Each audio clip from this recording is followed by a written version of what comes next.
Today is Tuesday, Parashat Vayikra. It's about a week away from Purim. Purim will be next Wednesday night and Thursday. And we'll speak today about the mitzvot that we are to do on the holiday of Purim. So number one, Mikra Megillah, to read the Megillah from a kosher Megillah written on parchment. If you're not able to read it, it's okay to hear it being read by someone who's reading it from a parchment Megillah. If you follow in the synagogue from a book that is printed, that's okay, as long as the person who's reading it and that you're listening to the words word by word is reading it from a kosher parchment Megillah. The Megillah should be read or heard both at night and during the day. If you read just only during the day, you haven't fulfilled the obligation of the Megillah reading of Purim. It's at night, and which will be Wednesday night, and then Thursday during the day. The other mitzvah that we have on Purim is matanot la'evyonim. Matanot la'evyonim is gifts to the poor. We should give to at least two poor people. Even any small amount would fulfill the obligation, but the custom is to give at least the amount of money that would be sufficient for a meal. So let's say it could be $10 or $15. $10, if that would buy a meal, then you'd give $20, $10 to each poor person. If you're not able to find yourself poor people to give it to, you can fulfill the obligation by giving it to a tzedakah organization that would give it on the day of Purim, or to give it to the synagogue to be given on your behalf. We give it to people who are local, needy families, and also we share some of the funds with organizations that are specifically using those funds for Matanot La'evyonim on the day of Purim, or there's even an organization that uses it on Shushan Purim in Yerushalayim. Jerusalem, they celebrate Purim the following day, on Friday, and they would give some of these funds we share with the organizations that gives it to people that celebrate it on Shushan Purim. The other mitzvah we have is the mitzvah of Mishloach Manot Ish L'Re'ehu, to send portions of food to a friend, to somebody that you send it to.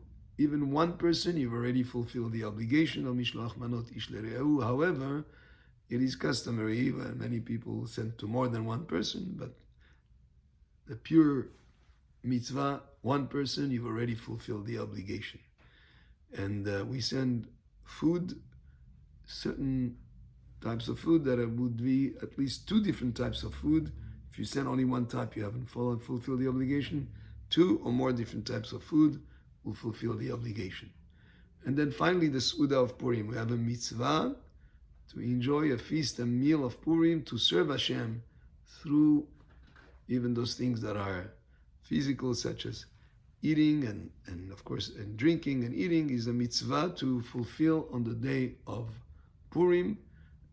And the Suda should be done after you've done these mitzvot of Mikra Megillah and of Matanot La'evyonim or Mishloach Manot Ish L'Re'ehu.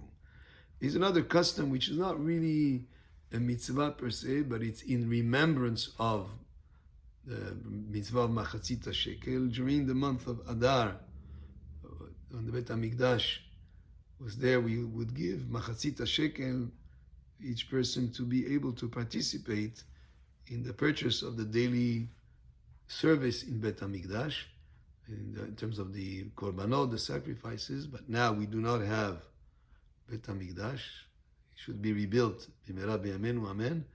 So we, in remembrance of that, we make a donation of Machatzit Shekel. Some give half of the dollar or the currency for that country, but any amount is done in remembrance would be applicable. And that's something that could be done throughout the whole month of Adar, but also on Purim, it's traditional to have like a kind of a basket for Machatzit Shekel, where people can put money in it to be used for Machatzit Shekel. It goes to support some of it, the synagogue, but an important part of it is also given to people who are dedicated to learning Torah, the people who are in Kollel, for instance, who are actually, Chachamim tell us that when Bet HaMikdash is not there, the Shekhinah is present amongst the people who are learning Torah. So that's why we use an important amount of that for those funds for supporting people, Kolel, where people learn basically all day long. So these are the four mitzvot actually are Vayikra Megillah, Matanot La'Evyonim, Mishloach Manot. So Matanot La'Evyonim gives for the poor, Mishloach Manot is sending portions to a friend, and finally the Su'udah of Purim. Baruch Adonai Le'olam, Amen ve'amen.